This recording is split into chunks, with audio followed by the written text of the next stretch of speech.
செல்லக்குட்டீஸ் எல்லாத்துக்குமே ஒரு ஸ்பெஷலான ஒரு வெல்கம்பா. நான் தான் கௌதம் பேசிகிட்டு இருக்கேன். ஃபர்ஸ்ட் எக்ஸாம் எழுத போகிறீங்க உங்கள் வாழ்க்கையில் 10th பப்ளிக் எக்ஸாம் தமிழ் எழுத போகிறீங்கப்பா. So wish you the very all the best. ஓகேவா? ஸோ சின்ன டிப்ஸ் பார்த்தலாம்ப்பா.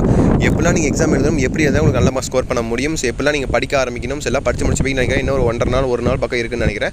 ஸோ எப்படி படிச்சு எப்படி நல்ல மார்க் இருக்குன்னு சொல்லி ஃபுல்லாக பார்த்தலாம்ப்பா. அதை பார்க்கறதுக்கு முன்னாடி நம்மளுடைய கௌதம் மீடியா சேனலை மறந்துடாமல் சப்ஸ்கிரைப் பண்ணிக்கோங்க. அண்ட் பக்கத்தில் இருக்கிற பெல் பட்டன் ஆலில் கிளிக் பண்ணிக்கோங்க. அப்போ தான் நான் போகிற வீடியோ உங்களுக்கு நோட்டிஃபிகேஷன் வந்து சேரும். அண்ட் கீழே கொடுத்துருக்க வாட்ஸ்அப் சேனல் மறக்காம ஜாயின் பண்ணிங்கப்பா. டிஸ்கிரிப்ஷன் சரி கமெண்ட் பாக்ஸ் சரி லிங்க் பின் பண்ணி வச்சிருக்கேன். அதெல்லாம் உங்களுக்கு A to Z எல்லா இம்பார்ட்டன்ட் பேப்பர்ஸ் எப்படி திருத்துவாங்க, எப்படி எக்ஸாம்ஸ் எழுதணும், எப்படி நீங்கள் படிக்கணும்னு சொல்லி A to Z எல்லா அப்டேட்ஸும் உங்களுக்கு அதில் வரப்போதுப்பா. வாட்ஸ்அப் சேனல் மறக்காம ஜாயின் பண்ணிக்கலாம். டிஸ்கிரிப்ஷன் கமெண்ட் லிங்க்ஸ் இருக்குது. ஓகேங்களா?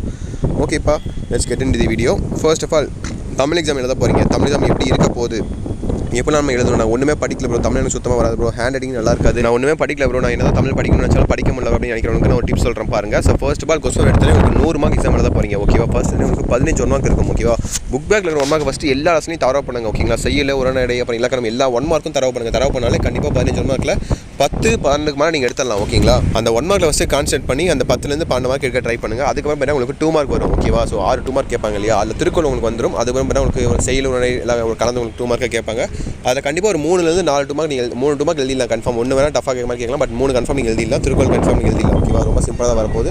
அதுக்கு அடுத்தபடியாக வேணால் உங்களுக்கு கிராமர் 2 மார்க்ஸ் வரும். ஓகேவா? ஸோ 5 கிராமர் 1 மார்க் எழுதணும் நீங்கள். ஓகேவா? பகுபதம் தருக, கலைச்சொல் தருக, இந்த மாதிரிலாம் ரொம்ப சிம்பிளாக தான் கேட்பாங்கப்பா. அதெல்லாம் நீங்கள் புக் பேக்கே படிங்க, மேக்ஸிமம் புக் பேக் படிங்க. அதுக்கப்புறம் பார்த்தீங்கன்னா உங்களுக்கு கைட்லேயும் இருக்கும், கைடில் எதுவும் படிங்க. கண்டிப்பாக உங்களுக்கு ரொம்ப சிம்பிளாக தான் வரப்போகுது. அதெல்லாம் நீங்கள் படித்தாலே கண்டிப்பாக நீங்கள் நல்ல மார்க்ஸ் நீங்கள் ஸ்கோர் பண்ண முடியும் டெஃபினட்டாக. ஓகேங்களா? ஸோ அதுக்கப்புறம் பார்த்தீங்கன்னா உங்களுக்கு 3 மார்க் கொஸ்டின்ஸ் தான் ஃபுல்லாமே. ஓகேங்களா? 3 மார்க் கொஸ்டின்ஸ் எப்படின்னு பார்த்துட்டிங்கன்னா உங்களுக்கு எடுத்தோடனே பார்த்தீங்கன்னா உங்களுக்கு அணி கேட்பாங்க. அதுக்கப்புறம் பார்த்தீங்கன்னா உரை பற்றி படித்து வினாக்களுக்கு விடையளி அந்த மாதிரி கேட்பாங்க. ஓகேவா? அது பண்ணால் ரொம்ப சிம்பிளாக உங்களுக்கு கேட்பாங்கப்பா. அது பண்ணால் உங்களுக்கு அதில் ஆன்சர் பண்ணால் அந்த கொஸ்டின்ஸ்லேயே வந்துடும். அதை எடுத்துனா போதும் உங்களுக்கு மார்க் வந்துடும். ஓகேவா? இதுக்கெல்லாம் முக்கியமான காரணம் இன்னும் சொல்ல மாதிரி பாருங்கள், ஹேண்ட் ரைட்டிங் ஃபஸ்ட்டு ரொம்ப நீட்டாக எழுதுங்க. ஓகேங்களா? ஃபஸ்ட் வந்து ஒரு ஆவரேஜ் ஹேண்ட் ரைட்டிங்கோட போங்க. ரொம்ப மோசமாக தயவு செஞ்சு எழுதாதீங்கப்பா. ரொம்ப மோசமாக இருந்தீங்கன்னா கண்டிப்பாக மார்க் ரொம்ப கம்மியாக தான் வரும். ஸோ ஃபர்ஸ்ட் வந்து ஒரு ஆவரேஜ் ஹேண்ட் ரைட்டிங்கோட போங்கப்பா. ரொம்ப நீட்டாக தான்ட்டு கடைசியில் டைம் பார்த்தாமல் கொஸ்டின்ஸாக விட்டுட்டு வராதிங்க. ஃபர்ஸ்ட் வந்து ஒரு ஆவரேஜ் ஹேண்ட் ரைட்டிங்கோட போங்க. எல்லா கொஸ்டின் அட்டன் பண்ணுங்கள். ஓகேங்களா? ஸோ அடுத்தபடியாக பார்த்தீங்கன்னா அடுத்த 3 மார்க்ஸ்லேயே பார்த்தீங்கன்னா உங்களுக்கு அதே மாதிரி தான் கேட்பாங்கப்பா. என்னென்னு பார்த்தீங்கன்னா உங்களுக்கு அணி கேட்பாங்க. ஓகேவா?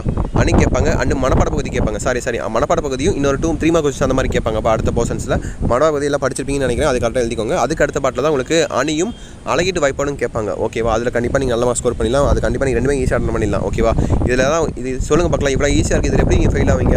ஃபெயில் ஆக முடியும். கண்டிப்பாக நீங்கள் நல்ல மார்க்ஸ் எடுக்கலாம். 90 மேலே ஈஸியாக எடுக்கலாம். ஓகேவா? அதுக்கப்புறம் பார்த்தீங்கன்னா உங்களுக்கு 5 மார்க் கொஸ்டின்ஸ் பா. ஸோ ஃபஸ்ட்டு 2 பேரும் உங்களுக்கு எதிராக சாய்ஸ் தான் கேட்பாங்க. அது 2 ஏதோ 5 மார்க் எழுதிக்கலாம் நீங்கள். ஓகே, ஒன்று ஆப்ஷன் எழுதணும், இல்லை ஆப்ஷன் எழுதணும். ஓகேவா? 2 ஆப்ஷன்ஸ் இருக்கும்.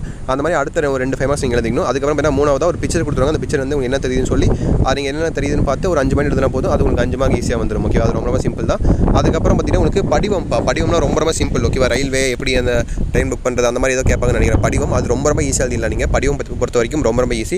அதுக்கு அடுத்தபடியாக மொழிபெயர்ப்பு கேட்பாங்க, இல்லைனா ஒரு கதை எழுத சொல்லுவாங்க. ஓகேங்களா? கதை பார்த்தீங்கன்னா ஒரு ஹெட்டிங் மாதிரி கொடுத்துருவாங்க. அதை பார்த்தீங்கன்னா கொஞ்சம் எப்படி சொல்கிறது, பெருசு பண்ணி எழுத சொல்லுவாங்க. அது எழுதலாம். இல்லை நீங்கள் மொழிபெயர்ப்பு எழுதிக்கலாம். ஓகேங்களா? இது ரொம்ப சிம்பிள் தான். ஸோ கடைசியாக பார்த்தீங்கன்னா உங்களுக்கு நெடுவினா வரும். நெடுவினா பொறுத்த வரைக்கும் 8 மார்க் தான்.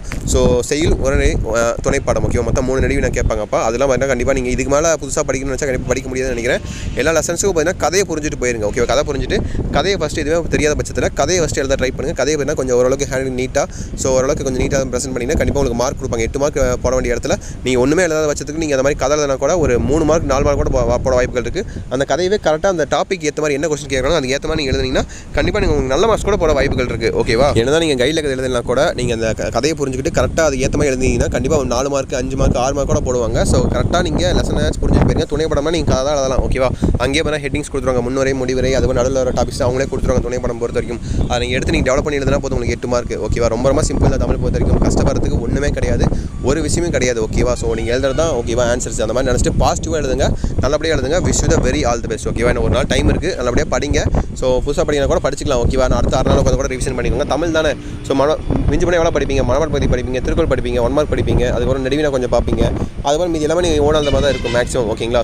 ஸோ ஹேண்ட் ரைட்டிங் நீட்டாக எழுதுங்க. ஸோ கண்டிப்பாக நல்ல மார்க்ஸ் கண்டிப்பாக உங்களுக்கு வரும். ஓகேவா? Wish you the very all the best. என்னோட சப்போர்ட் உங்களுக்கு கண்டிப்பாக எல்லாத்துக்கும் இருக்கும். நல்லபடியாக படிங்க. Wish you the very all the best. நாளைக்கு மார்னிங் ரொம்ப important public model question upload பண்ணுறப்ப ஆல்ரெடி டைமர் செட் பண்ணிட்டேன். போய் பார்க்காதவங்க போய் செக் பண்ணி பார்த்துக்கோங்க. ஓகேவா? ஸோ ஓகே செல்லக்குட்டீஸ் தச்சுட்டு நினைக்கிறேன். நம்ம சேனலை சப்ஸ்கிரைப் பண்ணாமல் பாருங்க. இப்போ மறக்காம சப்ஸ்கிரைப் பண்ணிங்க. கௌதம் மீடியா சேனலை சப்ஸ்கிரைப் பண்ணிட்டு பெல் பட்டன் ஆலில் கிளிக் பண்ணிட்டு கீழே கொடுத்துருக்க வாட்ஸ்அப் சேனலை மறக்காம ஜாயின் பண்ணிங்க. ஓகேவா?